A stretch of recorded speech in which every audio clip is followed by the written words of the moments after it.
नमस्कार दोस्तों, civil study channel में आपका स्वागत है। आज हम उत्तराखंड पीसीएस का टेस्ट 4 डिस्कस करेंगे। अगर आपको हमारे चैनल द्वारा दिए हुए क्वेश्चंस अच्छे लगते हैं तो हमारे चैनल को सब्सक्राइब कीजिए, लाइक कीजिए और ज़्यादा से ज़्यादा शेयर कीजिए। आते हैं फर्स्ट क्वेश्चन पर। विष्णु पुराण किस वंश से संबंधित है? ए मौर्य वंश, बी गुप्त वंश, सी सातवाहन वंश और डी मौर्योत्तर वंश। जो पुराण विष्णु पुराण है वो मौर्य वंश से संबंधित है। अन्य देख लेते हैं। जो गुप्त वंश है, गुप्त वंश जो वायु पुराण है वो गुप्त वंश से संबंधित है।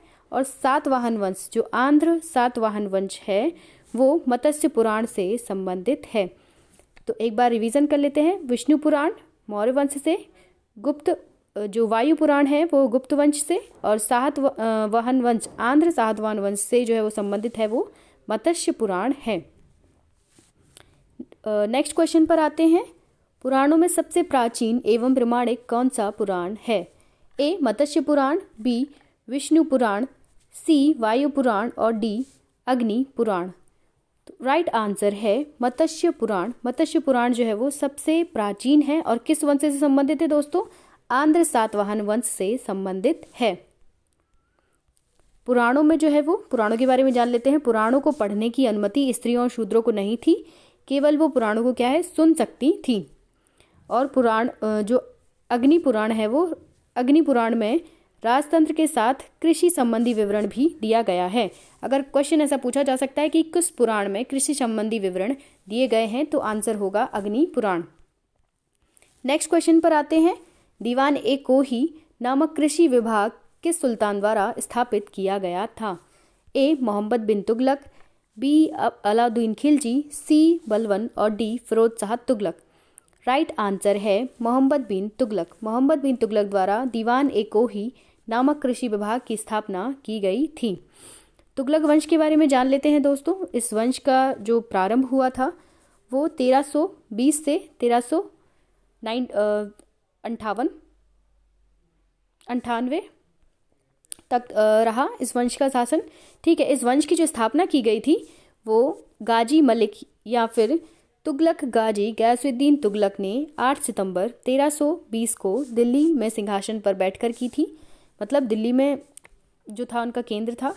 ठीक है, और मोहम्मद बिन तुगलक के बारे में जान लेते हैं। उनके द्वारा जो किए गए महत्वपूर्ण कार्य हैं वो हैं 2 आब क्षेत्र कर में वृद्धि, राजधानी परिवर्तन कहाँ से की थी? दिल्ली से दौलताबाद, और सांकेतिक मुद्रा का प्रचलन, और खुरासान और कराचिल का अभियान। खुरासान और कराचिल का अभियान, ये उनके बारे में महत्वपूर्ण बातें हैं। किसके बारे में? मोहम्मद बिन तुगलक के बारे में। नेक्स्ट क्वेश्चन पर आते हैं। कृष्ण क्रांति किस क्षेत्र से संबंधित है? ए तिलहन उत्पादन, बी बायोडीजल उत्पादन, सी मसाला उत्पादन और डी चमड़ा उत्पादन। राइट आंसर है जो कृष्ण क्रांति है वो बायोडीजल उत्पादन से संबंधित है। और तिलहन उत्पादन जो है वो पीली क्रांति, ठीक है, ये लिखा हुआ है। बादामी क्रांति जो है वो मसाला उत्पादन से संबंधित है। ये मसाला उत्पादन बादामी क्रांति। चमड़ा उत्पादन जो है वो खाकी क्रांति, और पीली क्रांति जो है वो तिलहन उत्पादन से संबंधित है। ठीक है, आते हैं नेक्स्ट क्वेश्चन पर। दक्षिण पश्चिम मानसून किस माह में भारतीय उपमहाद्वीप में प्रवेश करता है? जून, जुलाई, अगस्त, सितंबर। तो राइट आंसर है जून में दक्षिण पश्चिम मानसून जो है वो प्रवेश करता है। ये है हमारा भारत, यहाँ से प्रारंभ होता है आना दक्षिण पश्चिम मानसून से। ठीक है, और यहाँ से टकराना प्रारंभ होता है 2 या 3 जून से। यहाँ से स्टार्ट हो जाता है, यहाँ से फिर यहाँ और फिर पूरे उपमहाद्वीप में ये प्रवेश करता है। इसके बारे में जान लेते हैं। दक्षिण पश्चिम मानसून जो है वो जून से सितंबर 4 माह रहता है। ठीक है, और जो भारतीय कृषि है वो भारतीय मानसून पर ही निर्भर करती है। ये जो है वो मानसून है वो दक्षिण पश्चिम मानसून भारत में 73.37% जो है वो वर्षा के लिए वर्षा करता है। जो टोटल पूरी वर्षा हो जाती है वो 4 माह में ही हो जाती है, 73.3%। नेक्स्ट क्वेश्चन पर आते हैं। राष्ट्रीय कृषक आयोग की सिफारिश पर कृषि को सॉरी दोस्तों, यहाँ से कृषि पता नहीं गायब हो गया है। राज्य सूची से किस सूची में स्थानांतरित किया गया है? यहाँ पर है कृषि। ठीक है, तो कृषि को जो है वो राज्य सूची से किस सूची में स्थानांतरित किया गया है? क्वेश्चन है समवर्ती सूची, अवशिष्ट सूची, संघ सूची और कोई नहीं। तो राइट आंसर है जो कृषि को राज्य सूची से जो है वो स्थानांतरित करके लाया गया है समवर्ती सूची में। ठीक है, और कब किया गया है? 2006 में। ठीक है, राष्ट्रीय कृषि आयोग द्वारा 4 अक्टूबर 2006 को सिफारिश के आधार पर कृषि को राज्य सूची से हटाकर समवर्ती सूची में लाया गया है। नेक्स्ट क्वेश्चन पर आते हैं। विश्व में तंबाकू का सबसे बड़ा उत्पादक एवं उपभोक्ता देश कौन सा है? ए पाकिस्तान, बी भारत, सी चीन और डी म्यांमार। राइट आंसर है ऑप्शन सी, चीन जो है वो तंबाकू का सबसे बड़ा उत्पादक एवं उपभोक्ता देश है। और उत्पादन के स्तर में तृतीय स्थान किसका है? भारत का है। ये लिखा हुआ है। नेक्स्ट क्वेश्चन पर आते हैं। धान में खैरा रोग किस तत्व की कमी से होता है? धान मतलब चावल में खैरा रोग किस कमी के कारण होता है? ए जस्ता, बी कैल्शियम, सी पोटेशियम और डी बोरान। राइट आंसर है ऑप्शन ए जस्ता। धान में जो खैरा रोग होता है वो जस्ता के कारण होता है, जस्ता तत्व की कमी के कारण।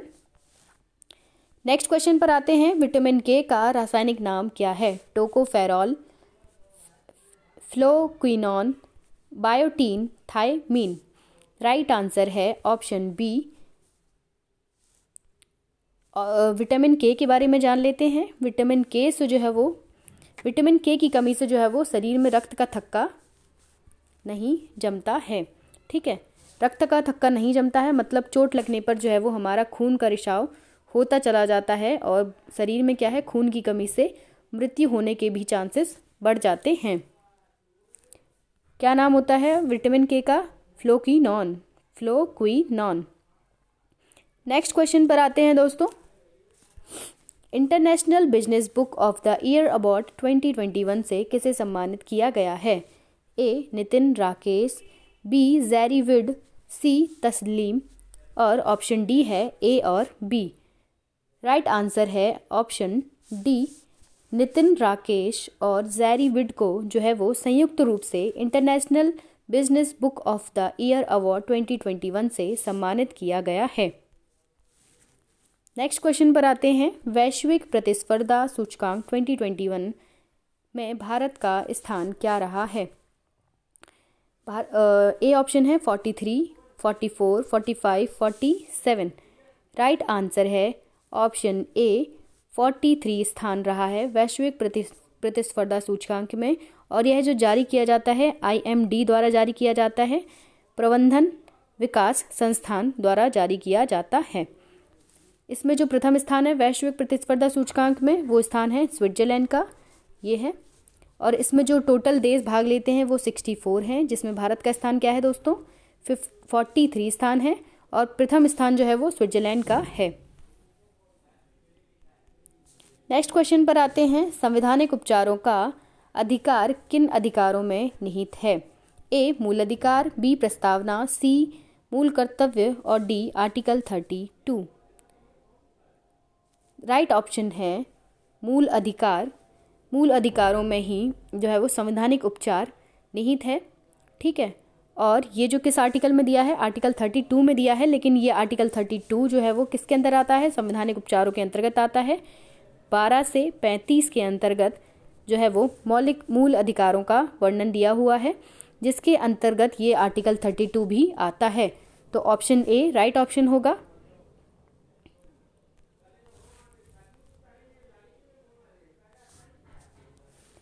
किस स्थान पर रामानुजाचार्य की 216 फीट ऊंची प्रतिमा का प्रधानमंत्री द्वारा अनावरण किया जाएगा?